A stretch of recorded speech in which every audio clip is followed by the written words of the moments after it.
Yeah, my name is Sandor Liive. I'm one of the co-founders of Fermi Energia. So, and I wanted to thank Timo that you made it clear that there is a need, so that we already adopted it very quickly, so that during your presentation, so that we will do it, so that if there is a need, is already told by you. So maybe before I start, just very quick recap what is Fermi Energia, because Fermi Energia is pretty new company, just a third year is going. We have open conference, which is annual conference. It's normal in February, and then just this year we had a third one. So basically, but we are today already 20 strong company. So that of course everything started with founders. So and as you can see from the founders, most are PhDs and in nuclear specifically, or in physics, so that I'm less educated, so that I just MBA, so that but always it's good to have a stronger founders team. But as you can see already, we're not anymore just founders, so that we already have a great team of who joined later. And as private company, of course, and as we're doing, it's as new company, so that we don't have a revenue, so that's very important as well, that we're able to raise financing, so that we already have raised more than 3 million euros, and we have strong shareholders like Vattenfall and the Tractable as well, so that as well we are already semi-public company, because not listed yet, but we raised last year as well from Funderbeam platform, which is kind of crowdfunding platform in Estonia, and we have more than 1,200 investors via that platform as well. So that founders still keeping a strong majority of the company and then going to lead it, but we already have a very strong base of backers as well, which is for nuclear industry very important, because as you know, nuclear is capital intensive even before you start to construct.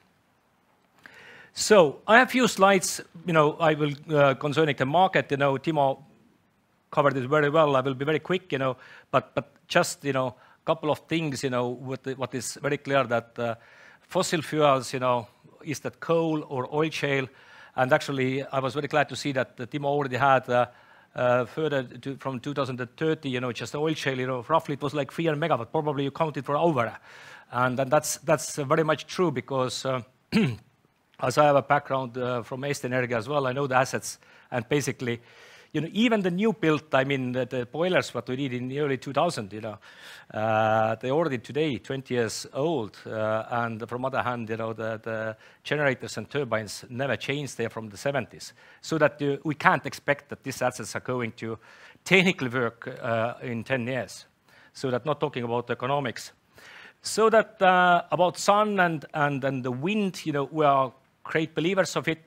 When we started the company, we said that future for external electricity will be sun, wind, and nuclear. And if you're not doing the nuclear, if you're not working with nuclear option, we will get sun, wind, and Russian gas. And today we can say Russian gas we can't get, because it's not available anymore. It wasn't acceptable for us, long time ago already, but this is probably will be not just available. So basically, if we're looking future, actually, I don't see any alternative today to nuclear. So, and of course, with sun and wind is that, sun, roughly in Estonia, we get 10–11% time energy out of it. In wind, old ones, maybe even less than 30% of time. Maybe the best offshore will be close to 50 in future. Best onshore, maybe 40% of time, but still plenty of time where we will not get anything from there. And storage is good, but most storage nowadays is short term. 24 hours, 48 hours, yes.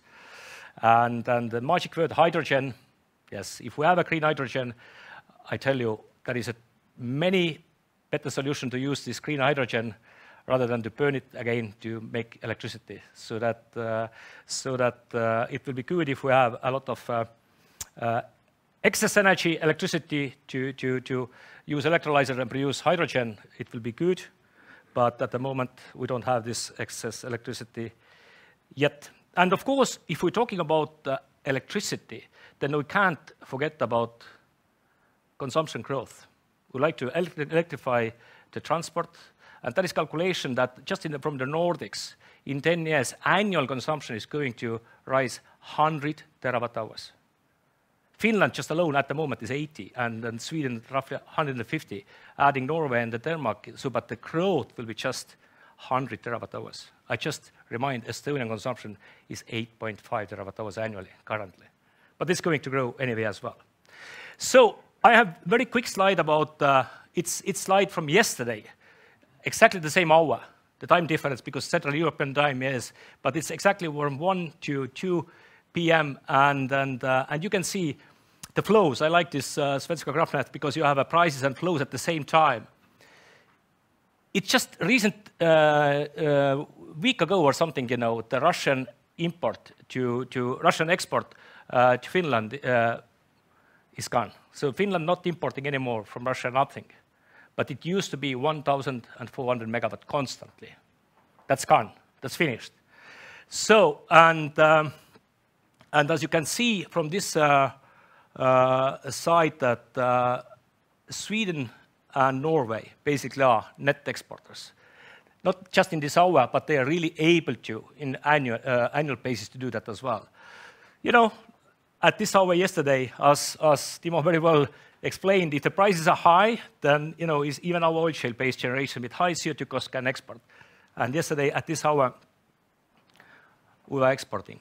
But if you look, you know, 2 last years, 2020, when the average price was like 32 euros per megawatt hour in Estonia, we were importing 50% of the electricity.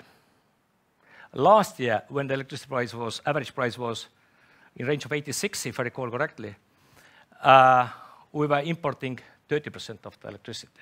So basically, Estonia has been, during last few years, already net importer. But yes, technically, we can still produce because still we have a capacity if there is no price limit. If price is low, we're not exporting. And of course, in the Baltics, you know, the biggest problem is the Lithuania, because they constantly almost import, you know, 1,000 megawatt. And of course, you know, Fermi roots are going back as well to a little bit, you know, this 2006 when the Lithuanian new potential new nuclear power station initiative was started, and in 2009 they were obliged to close the Ignalina, the power station, and there was plan to build, you know, 1,200 megawatt big plant. Unfortunately, it didn't happen, but exactly this gap is here, what we still need. And just, you know, very quick, you know, for the this is today's prices. It shows that, you know, we are very much, you know, in the same price area with of the most of the time with Finland and actually with the southern part of Sweden as well. But this is, you know, this is euros per megawatt hour. Our Japanese colleagues, you know, 176, 200 euros per megawatt hour. 2020, okay, it was COVID year, but average price was 32 euros per megawatt hour. Average of the year. And of course, volatility has increased a lot. Why I'm talking about these prices? Because our target is clearly to produce cheap electricity. And if you look to the market prices in a longer period, you know, this winter has been very, very expensive. Government started to compensate, you know, electricity bills to the and cancel basically the network tariff, you know, so that or make discounts, so that our target is clearly, if we take, you know, the 2 units scenario, then basically half of it to sell directly with long-term PPAs, to do it in market, you know, basically like Timo said, we're not looking for the subsidies, but one possibility for producer to reduce the risk of market volatility is to, you know, half of the production to sell with long-term power purchase agreements. That's clearly part of our policy, how we like to do it, and we're already discussing that with potential clients, and actually clients are really, I mean, industrial clients specifically, they are very, very interested to get, certain clear price signal, and then they don't like to be in so volatile market that, in 1 hour you pay 400 euros per megawatt hour, and in another hour, you get for 4 euros per megawatt hour. But this is the volatility what we are currently already have. So, of course, our Japanese colleagues made already a lot of good explanation of different technologies. I'm not going too deep, but basically, very simple logic is that Fermi plan is not to build the big one. Our plan is to build small one, and even talking with the Estonian system operator, transmission system operator, clearly, they don't like to see, 1,000 megawatt plant here in Estonia. And of course, we have to be frank, in Europe, there is no good recent history of the building a big plant. Olkiluoto 3 in Finland, this 1,600 megawatt plant. Now, yes, it has been producing already the first 400 megawatt, and then going to wrap up during this year to maximum capacity, hopefully.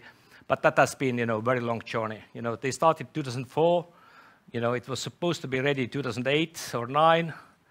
But at the moment it's 2022, and I'm not talking about price, But, French taxpayers, took a very big hit, I understand, and Finland as well. So that, but if it's up and running, it will be clearly very good plant.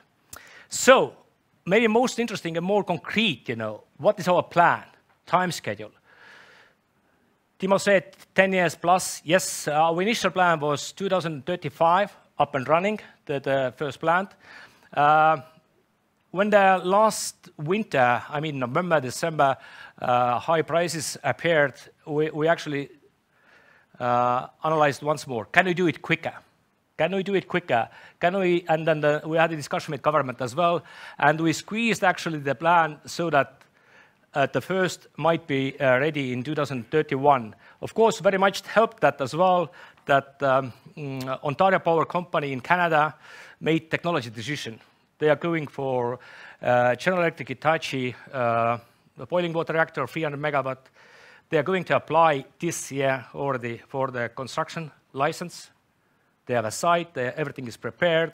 And because we don't like to build first of the kind in the world, we might build the first in Europe, first of the kind. And that's basically is the schedule what we have.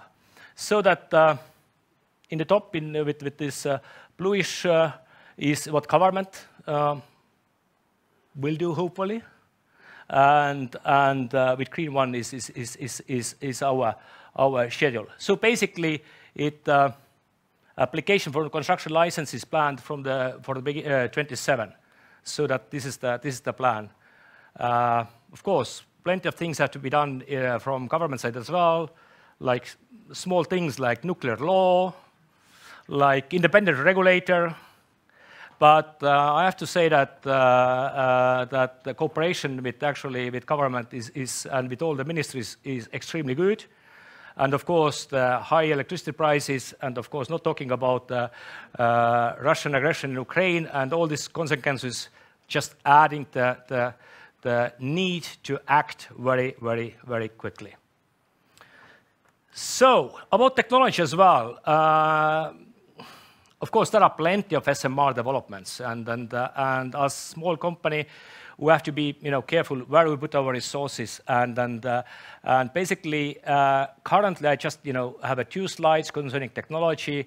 One is Rolls-Royce SMR, which is UK one. They have a little bit bigger one than the General Hitachi one. They have a 470 megawatt electrical net output plant. I'm not sure that they have first client yet. At least they are not. Haven't announced, but this is clearly something what we are looking as well. And of course, General Hitachi at the moment is we call it like reference technology. This is boiling water reactor. Rolls-Royce one was pressurized water reactor. So that both technologies are widely known as technology. They are not new, but they are just smaller versions of it. So that, and with General Electric Hitachi, as I did mention already, that Ontario Power Company has chosen this technology. They're basically going to build it. And there are actually already many potential clients in Europe for that technology as well. Synthos Green Energy from Poland. Private investors, you know, the industrial company owner, you know, very huge electricity consumer themselves. They have a plan to build that in Poland, and of course there are some other interested countries popping up from Europe as well. So that about technology. I'm not going to too much detail for that. You know, some may ask what we have been doing, you know, during these 3 years. Just, of course, we have been organizing conference, we have been hiring some people.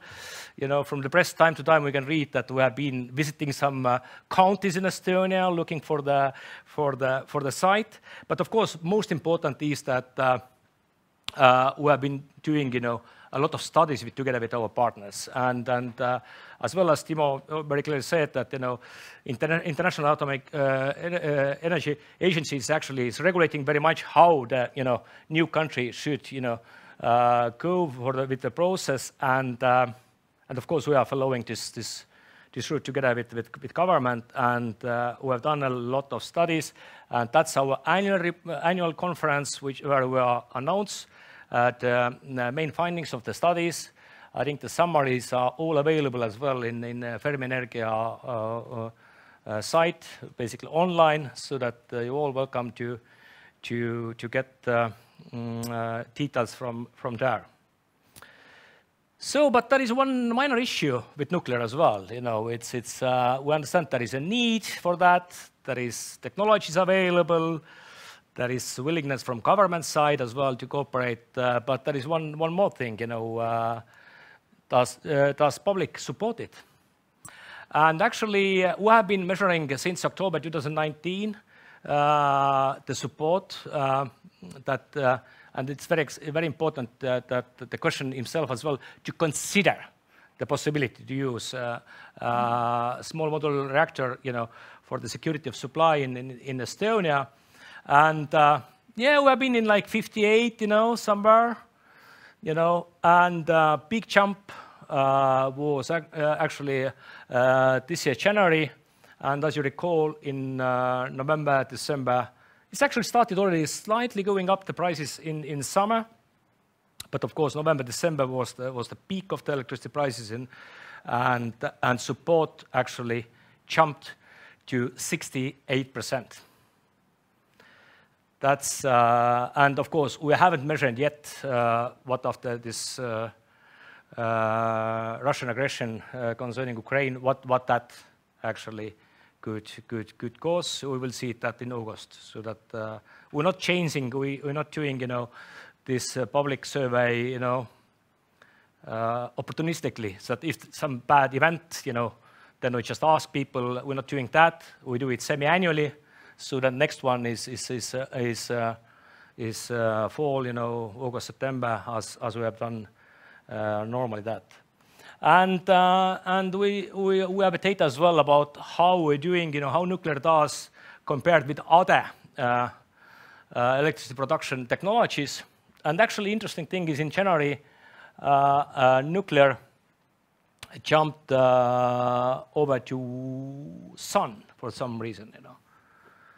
I don't know, maybe Timo has idea what bad with sun, but of course we have had quite a lot of sun investments, you know, so that if you drive around in the countryside as well in Estonia, then you already see in the fields, you know, quite a lot of sun parks. I don't know, people don't like it in the roof, probably it's fine, but that's for us, you know, quite interesting. Yeah, might be as well, you know, but then we can see, but actually there is no correlation, you know. It's like, you know, declining, like, you know, yeah. But let's see, it's just, you know, interesting observation, you know. I thought that, you know, wind and solar, you know, and nuclear is, you know, but it's actually very close if we think about and yeah, we can see that oil shale, has increased a little bit, from 13 to 20 during the winter, because I think we write off basically in public opinion the oil shale completely, before, but prices jumped up so much, and actually oil shale generation today is profitable, as long as it's available, and people, okay, at least to get something, But my time is just over, and conclusion is, let's do it. Thank you so much. Thank you. Thanks very much.